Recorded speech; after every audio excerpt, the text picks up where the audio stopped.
How common is it for universities to require this unpaid work placement of students? So it's required in degrees like social work, teaching, nursing, midwifery, and also other degrees like physiotherapy.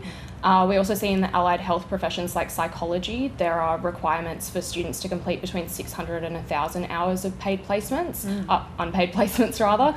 So it's quite a significant barrier for these students. And can they do those hours over a longer period of time? How demanding is it when they're doing that?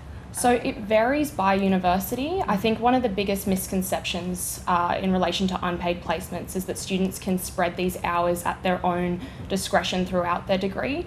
However, what we're really seeing is that usually these hours are loaded at the back ends of their degree, and they're usually for weeks and weeks at a time. So it's not the case where students can just do 1 day a week throughout the course of their degree.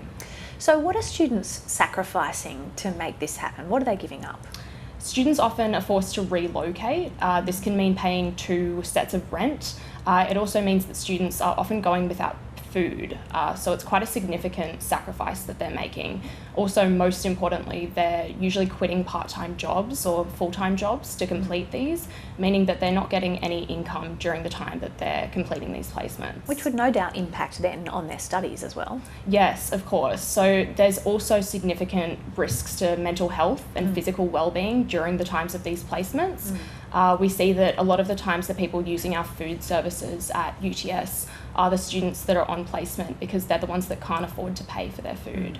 We had this major review into the university sector, the University Accord, and it has flagged this as an area of serious reform, in need of serious reform rather. It also mentioned that it can create great barriers to people who are wanting to follow these particular career paths because, especially with the cost of living so high, they simply can't afford that period of unpaid work if they don't have perhaps savings or parental support or those sorts of things.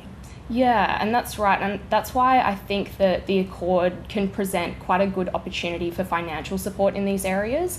We're seeing that students who are doing unpaid placements are often graduating with, on average, about $20,000 less in their savings than students who don't do unpaid placements.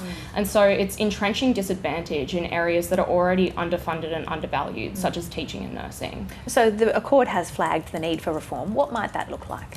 We're hoping that it looks like financial stipends for these students. I think that putting the burden on practices, which are, again, often undervalued and underpaid themselves to pay these students would be unrealistic. Therefore, something like a government stipend is what could really give the opportunity to stop this financial disadvantage. Is there potential resistance to any reform, and where might that come from?